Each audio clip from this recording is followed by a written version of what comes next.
Gimana istri atau keluarga itu merespon keputusan Mas Gito waktu itu nih? Ya.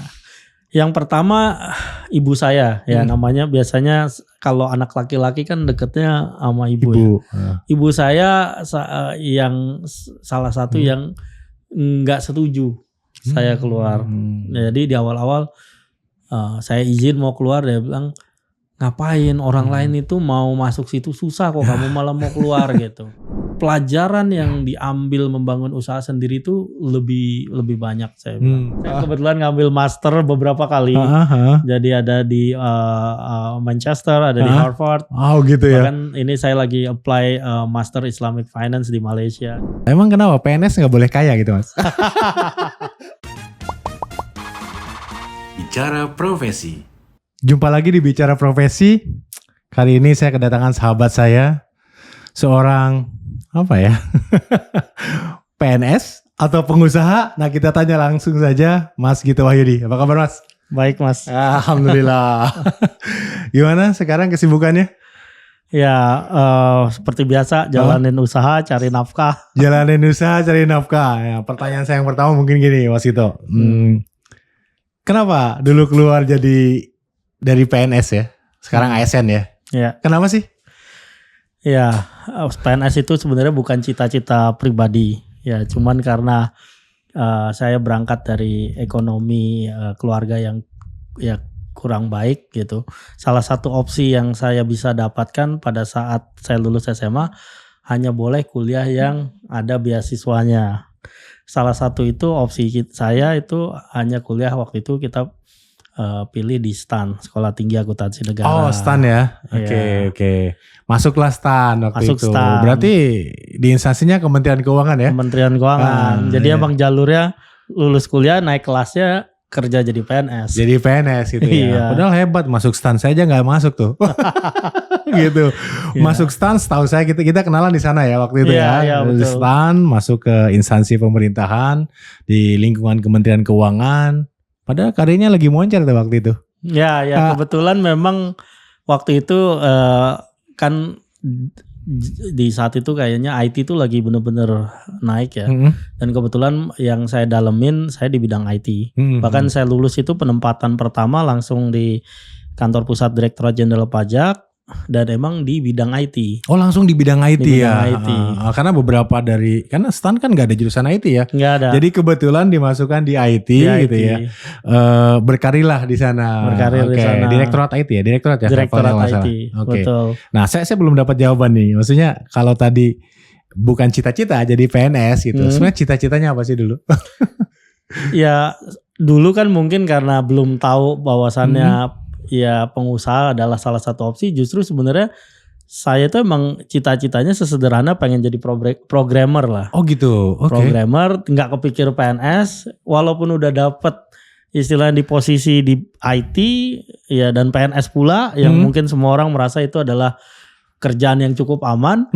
Tapi saya masih merasa kayaknya fleksibilitas untuk eksekusi ide itu lebih enak di luar. Dibanding gitu. Ya karena di PNS kan seluruhnya sudah well organized, rencana pembangunan atau roadmap IT-nya juga udah jelas.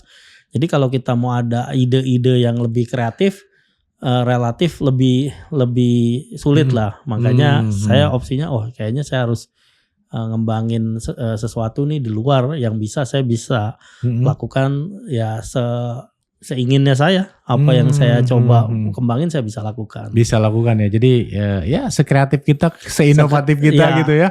Bebas exactly. Ya. Kalau di sana kan nggak boleh tiba-tiba pengen bikin aplikasi apa ya di luar di luar tupoksi gitu. Iya, harus sesuai rencana strategis bla bla bla lah ya, harus. Dulu tahun berapa Mas keluar? Saya lulus dari kuliah itu 2004. Saya hampir 8 tahun di PNS.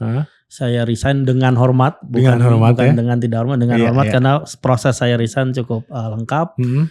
Dan saya mulai istilahnya transisi itu dari 2012 sampai 2014 itu masih fase-fase bingung antara jalanin usaha atau jadi ya waktu itu opsinya banyak, misalnya kerja di Microsoft atau waktu itu saya juga join di Asian Development Bank, di World Bank gitu. Jadi masa galau saya tuh 2 tahun. Akhirnya 2014 saya putusin saya buat perusahaan aja deh. Oh, buat perusahaan akhirnya ya. Iya. Wah, menyalurkan tadi cita-cita, Cita-cita. hobi mungkin salah satunya ya. Betul. Emang kenapa PNS nggak boleh kaya gitu Mas? Ini pertanyaan dalam nih. Emang nggak boleh kaya PNS gitu? Oke, pertama orientasi kaya sih bukan hal yang terpikir waktu saya mau jalanin usaha. Karena waktu itu yang saya lihat adalah peluang untuk berkembang itu lebih besar kalau saya bisa jalanin sesuatu sendiri. Gitu. Kalau masalah kaya sih sebenarnya ya itu udah rezeki ya. Saya bilang kadang jadi PNS pun bisa kaya, nggak harus dengan cara yang tidak baik. Cuman memang kalau dilihat peluang menjalankan usaha itu mungkin lebih banyak opsi pintu rezekinya. Oh kan? gitu ya. Berniaga ya itu. Berniaga gitu. Oke, bagi PNS ya boleh kaya ya. Boleh dong. boleh kaya dengan jalan yang benar pasti ya. Dan banyak kok jalan Dan yang banyak benar. gitu ya. Ya tapi tadi pintu rezekinya lebih banyak kalau kita berusaha atau berniaga kurang lebih seperti itu ya. Betul. Jadi kalau ngebet pengen kaya ya mungkin jalurnya bukan di PNS nanti akhirnya shortcut gitu ya. Iya. Bisa jadi seperti itu ya. Mas ya. Ya. Kenapa dulu berani sih? Well, jadi Kan pasti maaf nih, pasti belum jalan dong ya usahanya waktu baru Betul. mulai ya. Kenapa berani waktu itu? Jadi ya biasa saat seseorang sudah memutuskan mau coba jalanin usaha sendiri, biasanya ada fase transisi. Fase transisi tadi tuh yang saya bilang ya diawali dengan part time. Artinya setelah saya pulang kantor, saya buka usaha ini jalannya separuh-separuh lah. Mulai ngerjainnya malam hari sampai titik wah kayaknya saya kurang duit nih kalau jalanin, makanya tadi ikut ke consulting dan lain-lain. Tapi pada akhirnya saya ngelihat sesuatu yang ke distract, nggak fokus itu nggak bisa besar. Oh gitu. nggak efektif ya juga. Nggak efektif, makanya itulah jadi kayak keputusan kayaknya nggak bisa jalanin dua hal itu paralel yang sama-sama punya atensi yang besar gitu. Jadi itulah keputusan akhirnya terbesar. memutuskan lah gitu ya. Ya harus luar tuntas instansi. fokus ya. Beberapa saat berjalan sempat nyesel gak sih? Sempat ada kepikiran kenapa keluar, sempat gak Mas? Oke, jadi ada momen ya namanya pengusaha kan naik turun. Nah pada saat momen di bawah itu yang kadang mungkin nyesel enggak, tapi kadang kebayang atau rindu masa-masa jadi pegawai. Oh gitu ya? Ya, terutama itu akan selalu keingat Jumat malam. Jumat malam itu kalau pegawai itu completely udah nggak mikirin apa-apa. Oh, karena iya, itu kayak sampai jumpa Senin pagi sampai gitu jumpa ya? Senin pagi. Oh, Pengusaha nggak ada weekend. 24 jam. 24 jam. Rasa Jadi ya? rasa itu di awal-awal masih rindu lah, masih rindu. Tapi kalau nyesel saya rasa gimana ya, pelajaran yang diambil membangun usaha sendiri itu lebih banyak saya bilang. Gitu ya. Lebih banyak. Saya pengen tanya keluarga nih Mas. Maksud saya keluarga lebih kepada gimana sih peran keluarga waktu itu dalam memutuskan pada saat Mas Gito nih mau keluar nih, apakah istri udah berisi ya? Tahu saya juga udah punya istri, udah punya anak belum waktu itu? Udah waktu itu. Udah ya? Udah punya anak juga. Wah itu kan pekerjaan idaman orang tua dan calon mertua nih. Kalau bagi yang belum nikah ya, kalau PNS wah berarti aman gitu. Secure nih sampai dengan pensiun. Gimana istri atau keluarga itu merespon keputusan Mas Gito waktu itu nih? Ya. Yang pertama ibu saya ya, namanya biasanya kalau anak laki-laki kan deketnya sama ibu. Ya. Ibu saya yang salah satu yang nggak setuju saya keluar.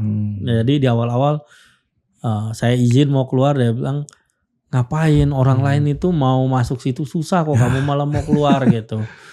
Nah cuman saya coba sadarin waktu itu kan ibu udah menjelang tua ya, di atas 70, sering bolak-balik ke rumah sakit. Terus saya bilang ya saya manggilnya mak, ini kalau ke rumah sakit terus saya cuman punya penghasilan dari gaji, kayaknya nggak akan cukup gitu loh untuk biaya perobatan dan lain-lain. Waktu itu lumayan lah intensif ke rumah sakit.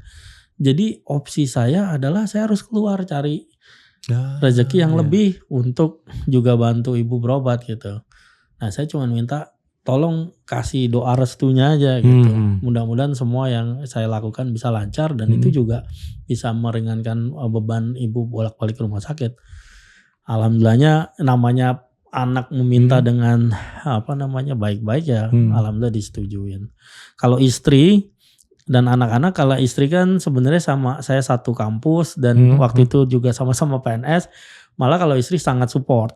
Jadi toh kita punya mungkin kalau mobil double gardan. Gitu. Iya bener ya. Kalau satunya macet kan masih ada yang satu gitu. Ya udah laki-laki mungkin nggak apa-apa lebih berisiko. Iya, sementara toh kalau ada apa-apa dapur masih jalan lah. Gitu. Makanya sebenarnya keputusan itu benar-benar istilahnya kalau tanpa dukungan yang kuat dari istri, anak itu kayaknya agak berat. Gitu ya. Jadi restu ibu gitu ya, doa keluarga termasuk istri luar biasa ya. Sampai sekarang wah. Harusnya tidak ada penyesalan sih kalau saya melihatnya gitu ya. Udah luar biasa sekali Mas gitu. Tapi saya pengen tahu lebih jauh nih perjuangannya sih, karena tanpa perjuangan pasti kan nggak mungkin dapat hasil yang kita harapkan ya seperti sekarang ini. Katakanlah usaha nih dulu ya, mulai usaha. Gimana sih? Usaha apa sampai sekarang? Lika-likunya seperti apa, boleh di-share nggak? Apakah semudah itu? Wah, seorang Gito Wahyudi keluar dari PNS punya banyak kenalan, dikenal prinsipal, itu kan kayaknya mudah nih. Privilege jangan-jangan gitu atau gimana? Boleh diceritakan nggak? Ya, di awal karena memang waktu itu saya putusinnya adalah bidangnya software atau IT. Itu memang network berpengaruh. Tentunya waktu itu ya namanya dulu belum ada startup, dulu kan software house. Iya betul ya. Belum ada lah zaman sebut startup. Mereka seringnya sebut software house gitu. Oh, bikin software. Orang mikirnya bikin software, wah income-nya gede nih gitu. Iya. Nah, memang di awal-awal itu network penting. Jadi makanya mungkin salah satu jalan yang kalau misalnya teman-teman mau putusin jadi pengusaha, mungkin dibangun dulu networknya. Nah itu karena akan membuat kita istilahnya bisa lebih lancar lah dalam membangun. Tidak hanya IT ya Mas ya, yang lain pun sama ya. Semua ya. Jadi memang harus luangkan waktu untuk networking. Nah, cuman saya kasih tahu masalahnya tuh bukan di situ. Network mereka memang ada kesempatan, peluang dan lain-lain, tapi yang namanya working capital, lu harus cari sendiri. Iya benar ya. Harus cari jalan keluar, harus pinter ngatur uang, harus tahu kapan mau manuver, harus tahu kapan mulai tahan. Nah itu yang bagian seninya jalanin usaha tuh di bagian itu. Jadi seorang mantan PNS belajar banget dong tuh ya. Harus. Yang biasanya nggak memikirkan itu ya, benar-benar belajar ya. Oke. Dan akhirnya softwarenya jadi nih. Jadi produk dulu atau project dulu biasanya? Waktu dulu. Dulu saya mutusin itu bikin produk. Oh, bikin produk. Dan ya maksudnya pada saat produk pertama kali jadi saya berpikir wah ini bakal besar, bakal gampang dijual, ternyata enggak. Justru momentum pertama adalah produk pertama saya nggak laku. Oh gitu. Dan udah keluar duit lumayan. Banyak lah gitu. Dan akhirnya produknya terjual atau bikin produk lain? Saya waktu itu bikin software manajemen pesawat, udah ngawur lah.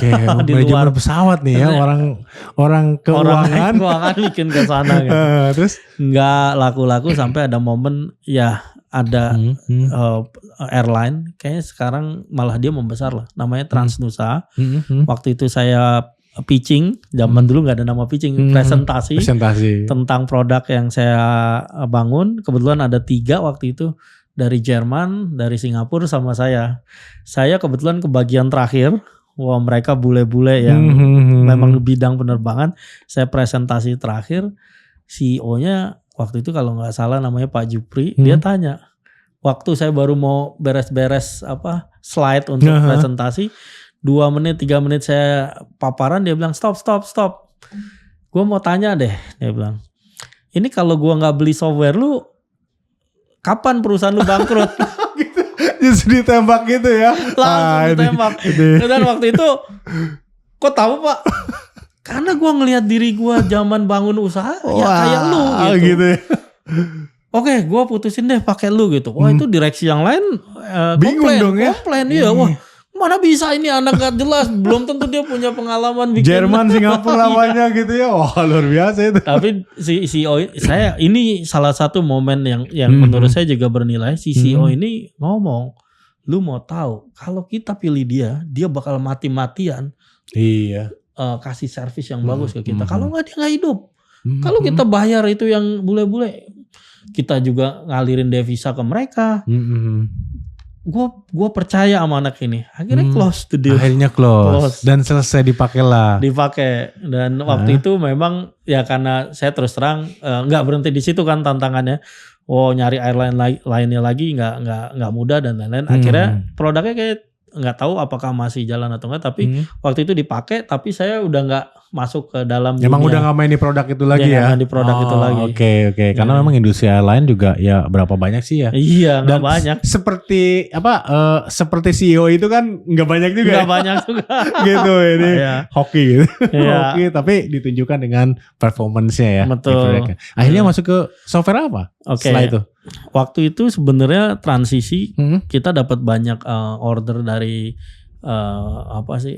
Microsoft Network ya. Itu masuknya ke insurance banking. Oh, oke. Gitu. Nah, itu sempatlah setahun kita ngerjain software buat insurance banking dan lain-lain.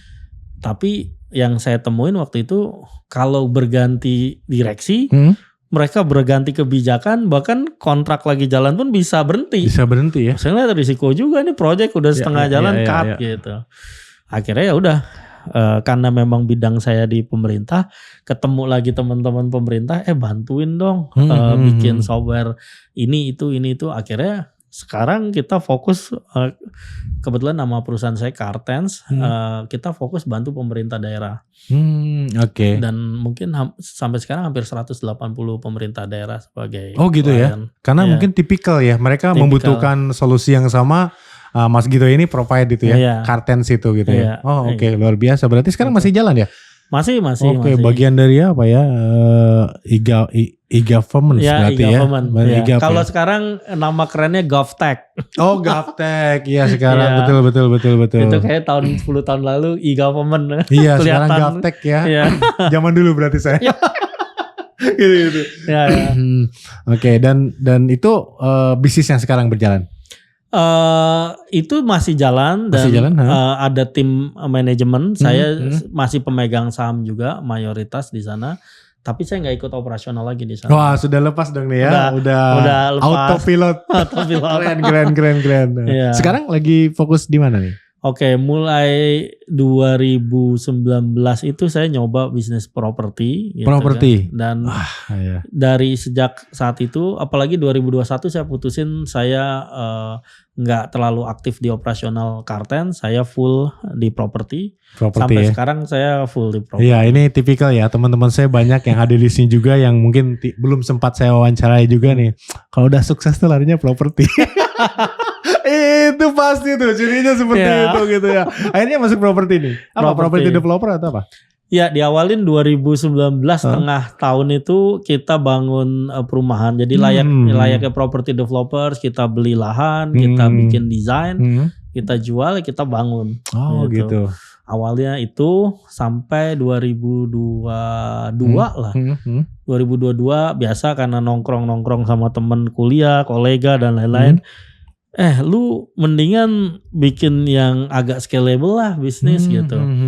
Daripada lu jadi single property developer, mendingan lu bikin kayak platform yang bisa ngajak developer ini bisa join ke platform lu, toh kolaborasi akan sama-sama menguntungkan gitu. Nah, akhirnya 2023 kita mulai istilahnya coret-coret bisnis model platform ini, dan itu mungkin udah berganti 20 kali lebih oret-oretan itu untuk jadi platform, tapi mulai sedikit bangun softwarenya, platformnya dan lain-lain. Dan akhirnya by 2024 itu kita putusin di dalam platform itu kita harus memiliki sebuah bank. Akhirnya kita akuisisi bank. Oh, berarti bisnis model yang terakhir belum lama ya? Baru 2024 ini. Wah, oke. Baru Januari lah. Baru Januari. Oh, oke. Jadi mungkin di dalamnya udah ada developer juga gitu, ada finance gitu ya. Ada dan pasti tempat berkumpulnya calon-calon buyer gitu ya. Iya, calon buyer, ada kontraktor pula. Kontraktornya bisa belanja di platform material. Jadi itu kalau mereka skalabilitasnya tinggi tuh. Maksudnya besar sekali ya, bisa besar ya. Daripada memang kita bangun satu tempat komplek, dijual gitu ya. Properti kan kadang-kadang ada masanya juga ya, tinggi rendah gitu ya. Oke, luar biasa sekali. Semoga sukses nih. Tapi itu bisnisnya. Sekarang saya korek-korek nih, kenapa sih udah sukses seperti itu gitu ya, masih kuliah. Kemarin baru saya lihat saya wisuda dari sebuah universitas yang waduh, reputasinya luar biasa. Dari mana Mas? Oke, jadi saya sebut aja, saya kebetulan ngambil master beberapa kali. Jadi ada di Manchester, ada di Harvard. Gitu ya. Bahkan ini saya lagi apply Master Islamic Finance di Malaysia. Jadi kayak 4 master yang 4 master. Manchester, ada Harvard, kemudian sekarang sedang sama di Malaysia itu ada saya baru apply namanya, jadi masih agak lupa. Dia terkenal sih Islamic Finance. Oke. Saya lagi mungkin nunggu kayak sesi, kalau dibilang apa sih, kalau ada undangan terus dijelasin tentang kurikulumnya. Gitu, kayak apa? Info session ya? Info session. Iya. Oke. Master pertama saya sih di UI kok. Di UI, kemudian Manchester dan Harvard. MBA di finance. Ya. Kenapa? Apa yang dicari? Maksudnya sampai sejauh itu, dan sekolah itu kan tidak mudah ya, apalagi di sekolah yang tadi Harvard. Sebut saja Harvard lah salah satunya gitu. Itu kan tidak mudah gitu ya. Kenapa? Apa yang dicari Mas? Oke, jadi dari awal saya jalanin usaha, saya kebetulan memang tadi kuliah di STAN kan backgroundnya finance. Tapi saya nggak pernah pakai ilmu finance itu untuk berbisnis. Yang saya pakai malah IT dan lain-lain. Nah, sampai titik di mana saya ngelihat kalau mau tumbuh bisnis tersebut eksponensial, itu nggak bisa organik, nggak bisa kayak kita jalanin usaha ada laba, tabung, sebagian mungkin dinikmati, sebagian untuk pertumbuhan bisnis. Saya pikir wah ini bisa puluhan tahun nih tumbuh. Nah, untuk bisa eksponensial saya harus ngerti corporate finance. Nah, corporate finance ini adalah ilmu yang saya mungkin mulai dalamin di awal-awal 2018. Gimana sih berkembang eksponensial, gimana sih cari equity financing dan lain-lain. Dan terus terang kombinasi ilmu finance ini itu mengakselerasi bisnis saya itu puluhan, ratusan, bahkan ribuan kali lipat pertumbuhannya. Dengan effort yang gak jauh berbeda, plus 1 detik yang saya miliki sama 1 detik yang Mas Dede miliki sama. Dengan waktu yang sama gitu. Nah, itu makanya saya tetap selalu pengen belajar, dan kuliah di luar itu bukan hanya sekedar istilahnya secara akademik dapat ilmu, tapi juga kita pertama pasti punya network, kedua adalah yang paling menurut saya itu bernilai, kita mengerti cara berpikir orang lain yang selain kita, yang mungkin kadang bisnisnya itu udah besar-besar, banyak yang billion dollars company join sekolah gitu. Pada saat kita diskusi, kita akan ketemu cara berpikir orang lain tuh unik. Nah, itu mahal ya? Dan itu yang gak bisa didapat dengan mudah. Itu yang mahal. Unik. Kok dia kepikir begini ya? Padahal saya gak kepikir begitu kalau saya jalanin bisnis yang serupa. Semakin banyak teman, semakin banyak ide, semakin banyak experience yang di-sharing, itu semakin banyak wawasan. Nah, itu yang mahal tadi, kenapa dikejar ya sampai Harvard ya gitu. Pasti kan teman-teman kuliahnya juga tadi ya multi-billions bisnis gitu ya. Nah, kenapa ya perusahaan-perusahaan besar dari luar ya banyak ya. Bahkan tadi di sebelum ini kita ngobrol sebentar ya. Platform propertinya ternyata baru yang pertama ya di Indonesia ya. Mudah-mudahan ya. Nah, itu kan dasar pemikiran itu baru saya dengar juga sih, luar biasa. Pasti itu kan didapat dari diskusi, berkolaborasi dan yang lain ya. Ya, setahu saya properti platform itu ya listing gitu ya. Mana kemarin setahu saya rumah.com juga udah mulai hilang ya, udah goodbye gitu ya. Tapi ternyata ada hal yang berbeda. Kita tunggu deh nanti launchingnya seperti apa nih teman-teman properti developer mungkin, atau tadi kontraktor gitu ya. Semua bisa banking join di juga bisa join gitu ya. Oke, luar biasa sekali nih. Mas Kito, apa sih ultimate goals-nya kalau boleh tahu nih? Oke, jadi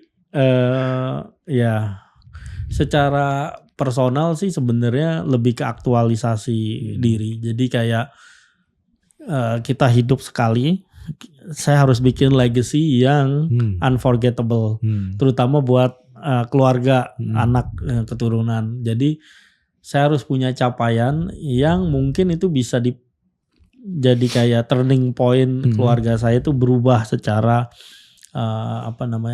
nasib dan status dan lain-lain. Jadi saya cukup ambisi dari awal. Ini bukan tentang uang, harus cari uang sebanyak-banyaknya. Walaupun pasti namanya berbisnis kan salah satunya mengharapkan keuntungan dan lain-lain. Tapi capaian yang sangat besar itu yang saya pengen, istilahnya saya bisa cerita ke anak cucu, ini loh dari sesuatu yang mungkin tadinya nggak masuk akal bisa dijalanin sampai benar-benar terjadi gitu loh.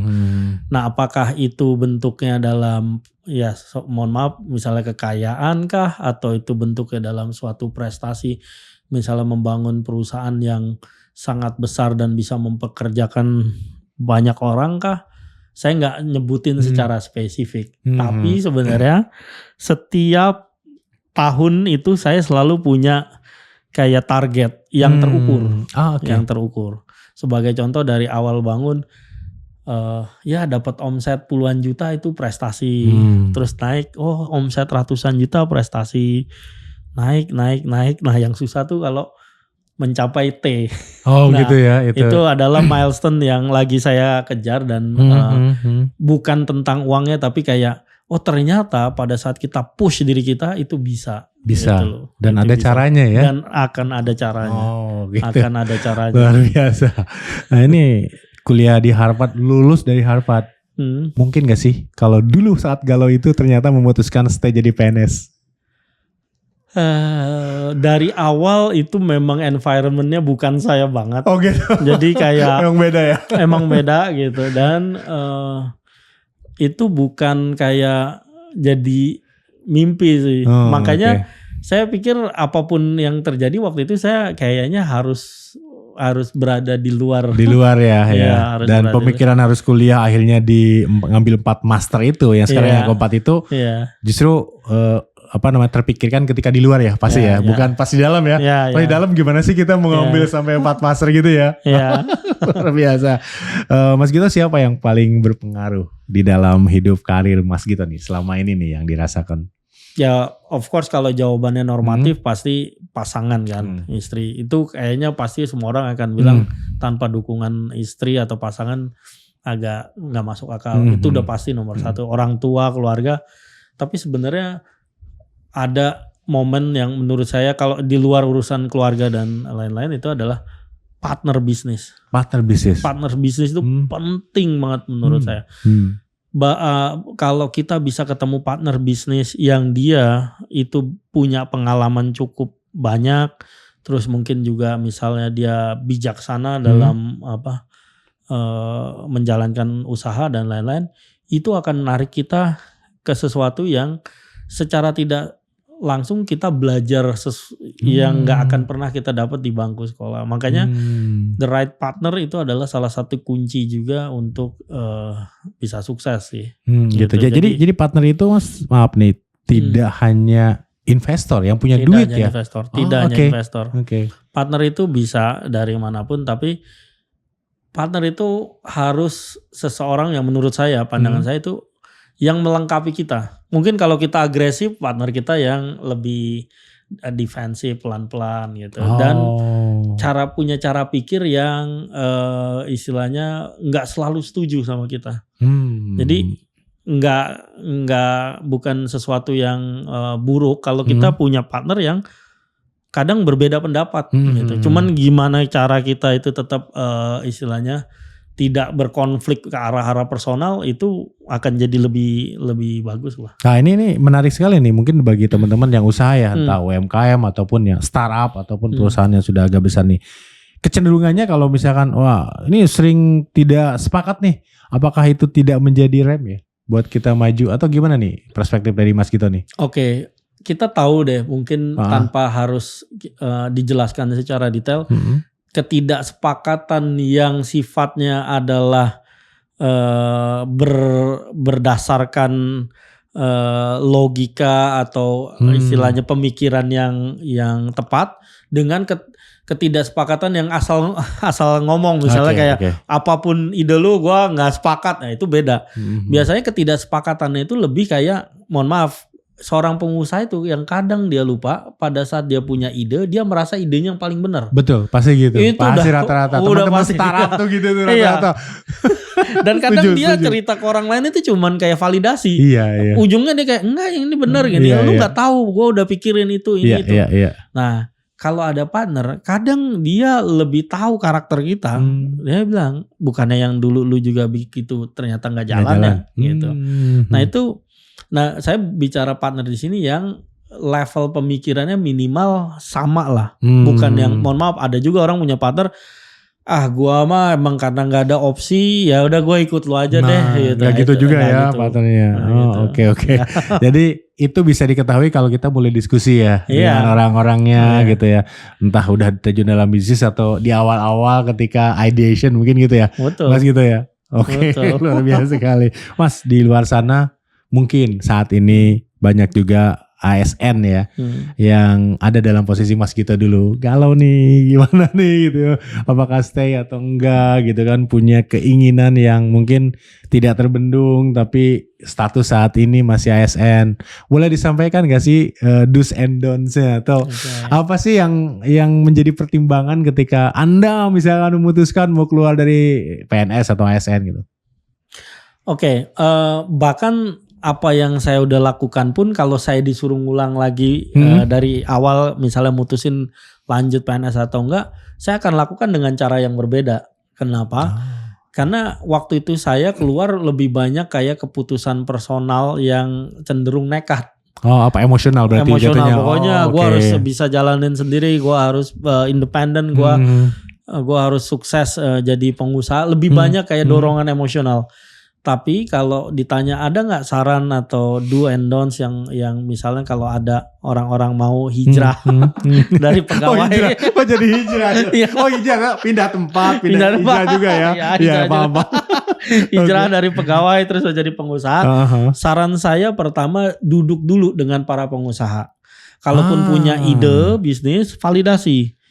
Sorry, ini nggak pernah ada di bangku sekolahan manapun. Mau ke Harvard sekalipun gitu, mereka saya sampai punya kadang nasihat sama seseorang yang istilahnya mau jalanin usaha, bahkan selevel katakan Warren Buffett bilang bisnis lu nggak bagus pun belum tentu itu gagal.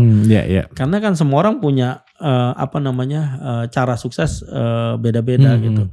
Tapi tadi balik lagi yang masalah gimana orang yang misalnya PNS atau ASN mau keluar, ya nongkrong dulu lah sama pengusaha. Misalnya ada ide, validasi. Karena pengusaha udah tahu biasanya lu jalanin sesuatu itu kira-kira tantangannya apa aja sih. Nah dari situ biasanya kita jadi bisa improve sebelum. Nah bahkan kita bisa mulai testing lah. Walaupun sebenarnya entah ini diperbolehkan atau enggak, hybrid dulu lah. Jadi dua kaki dulu lah. Jadi uji dulu idenya, jalanin bisnisnya pelan. Begitu ternyata ada pertumbuhan, barulah kayak ini waktu yang tepat untuk keluar. Nah yang downs-nya adalah tadi jangan pakai emotional decision dan belum punya bisnis yang istilahnya teruji, main cabut-cabut aja. Karena beberapa teman saya tuh, mohon maaf, itu gagal dan cukup jadi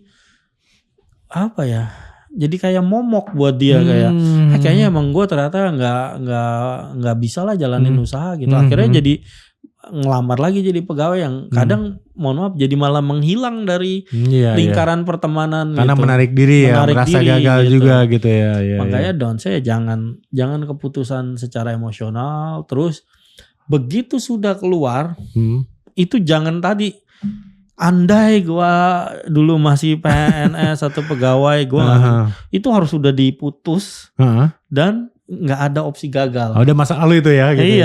Udah masa lalu gitu. Gagal bukan opsi.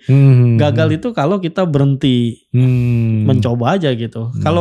Kalau baru satu jatuh gitu terus udah gue emang gagal nih, ya nggak akan besar sih. Iya kan pengusaha atau orang sukses kan biasa ya jatuh dulu. Itu kan ujian untuk naik kelas gitu ya. Iya. Oke, apalagi mungkin teman-teman yang ASN tapi nggak double garden tadi ya. Ya gitu. itu lebih aduh, challenging. itu kan challenging ya gitu ya. Tapi ya apapun yang diputuskan mungkin tadi gabung dengan pengusaha, ikut komunitas pengusaha, banyak nonton, bukan nonton sih, ketemu ya gitu ya.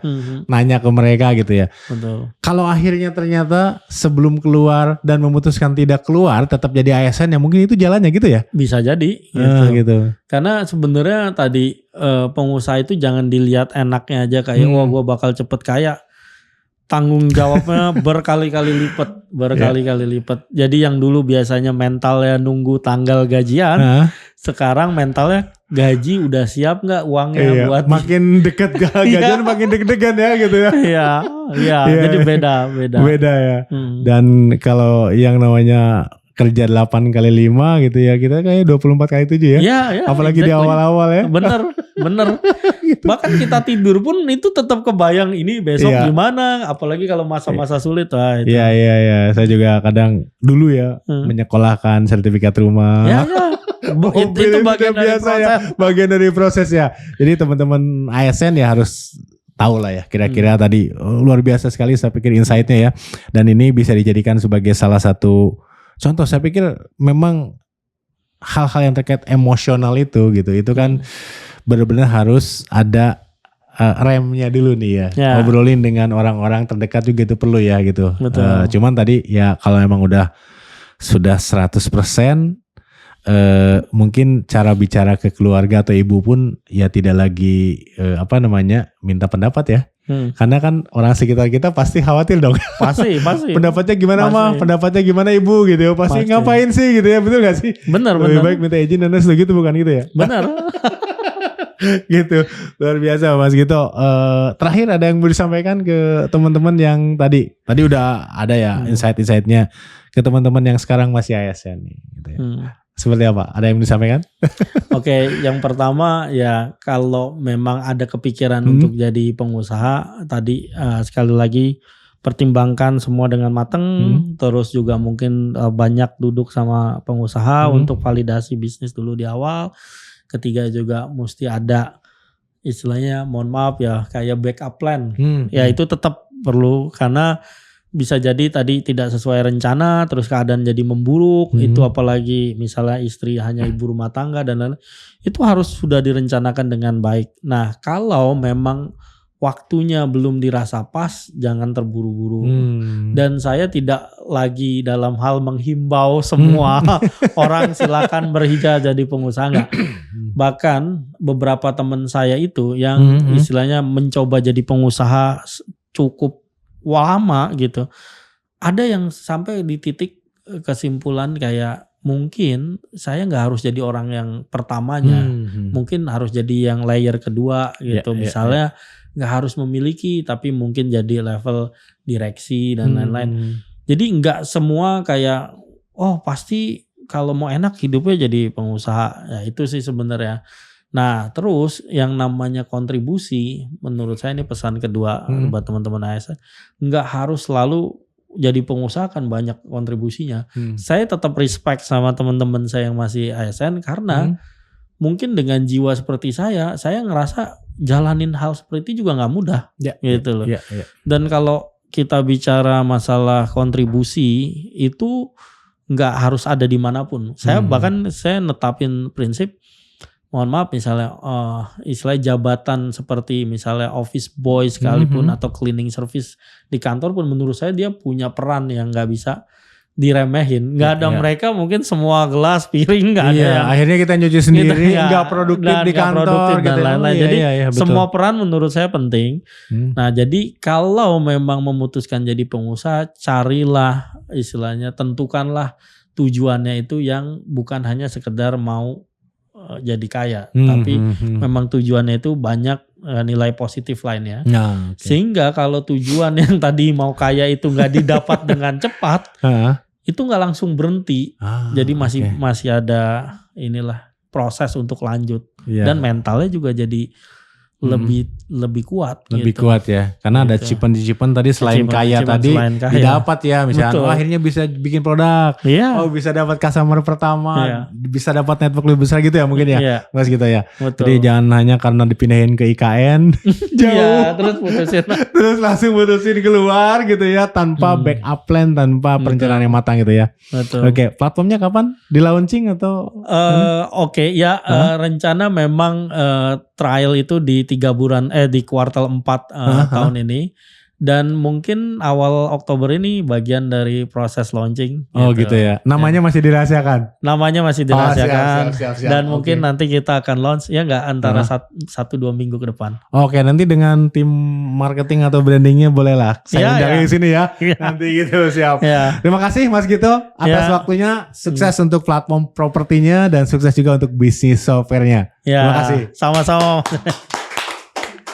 Thank you. Ya, sip, mantap.